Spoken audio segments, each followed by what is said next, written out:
कधी-कधी असं होतं ना, की जेवण बनवायचा कंटाळा येतो. पण खिचडी किंवा एकच भात असं काही खायचीही इच्छा नसते.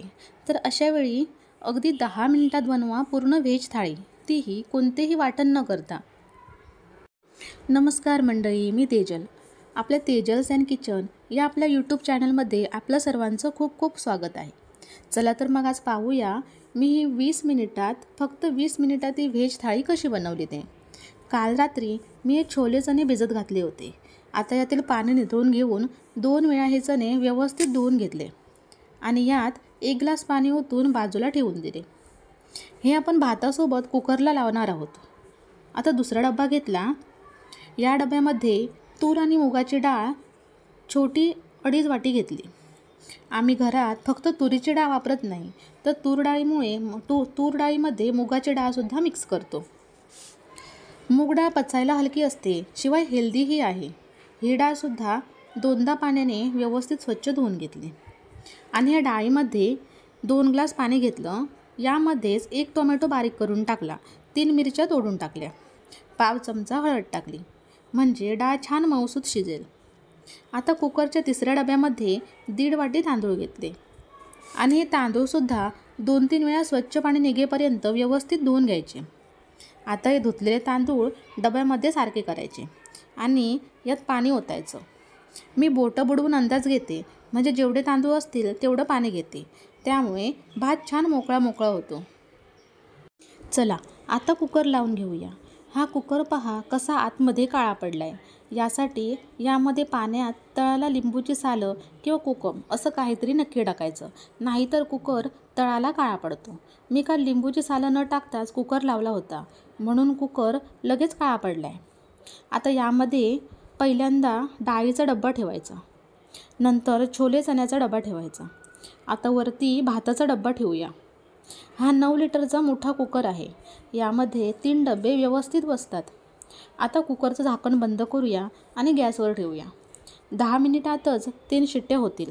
चला तोपर्यंत आपण बाकीची तयारी करूया.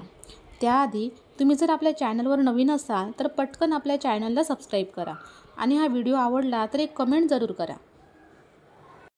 चला तोपर्यंत टोमॅटो, कांदा, कोथिंबीर बारीक चिरून घेऊया. यामध्ये आपण कोणतेही वाटण वापरणार नाही आहोत. कुकरच्या 3 शिट्ट्या झाल्या की लगेचच 5 मिनिटं कुकर थंड व्हायला ठेवू आणि लगेचच डाळ आणि भाजीला फोडणी देऊ. चला कुकरच्या 3 शिट्ट्या झाल्या. आता कुकर बंद केला आणि 5 मिनिटे थंड व्हायला ठेवून दिला.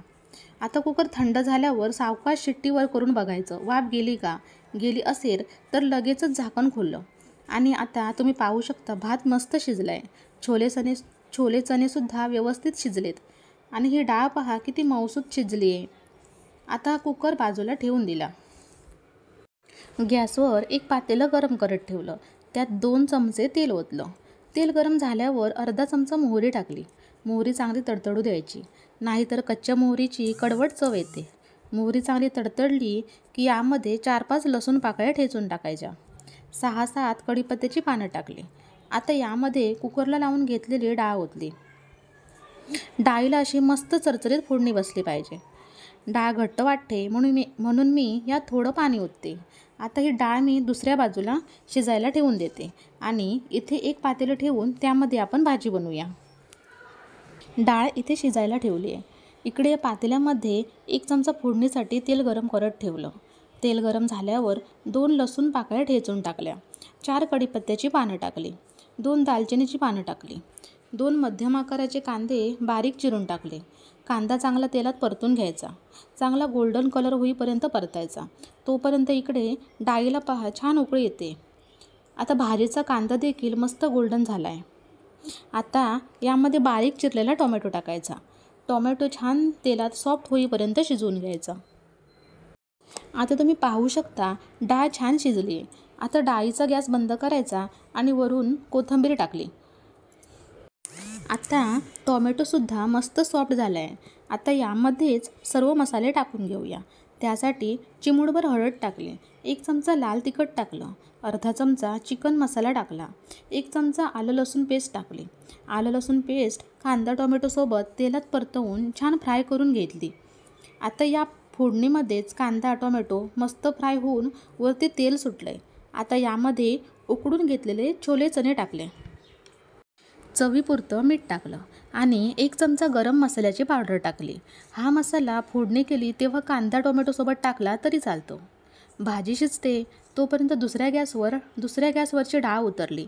जिथे एक कढई ठेवली आणि पापड तळण्यासाठी कढईत तेल गरम करत ठेवलं. तेल गरम झाल्यावर पटकन पापड तळून घेतले. इकडे भाजी शिजतच आली आहे. वाटण नसल्यामुळे या भाजीत जास्त ग्रेव्ही राहत नाही, पण चवीला ही भाजी खूप छान लागते. आता तुम्ही पाहू शकता भाजी तयार झाली आहे. आता गॅस बंद केला आणि वरून बारीक चिरलेली कोथिंबीर टाकली. भाजी तयार आहे. चला आता सर्विंग प्लेटमध्ये जेवण वाढून घेऊया. ताटामध्ये भात आणि डाळ घेतली, भाजी घेतली, बाजूला लोणच्याची फोड घेतली. डाळीसोबत लोणचं असलं की जेवण पटकन जातं. पापड ठेवले, वरून कोथिंबीर टाकली. पहा जेवण तयार आहे. या जेवायला साधं सोपं पण चविष्ट असं जेवण. ही आजची जेवणाची थाळी तुम्हाला कशी वाटली कमेंटमध्ये नक्की सांगा. पुन्हा भेटू अशीच एक छान रेसिपी घेऊन. तोपर्यंत बाय बाय.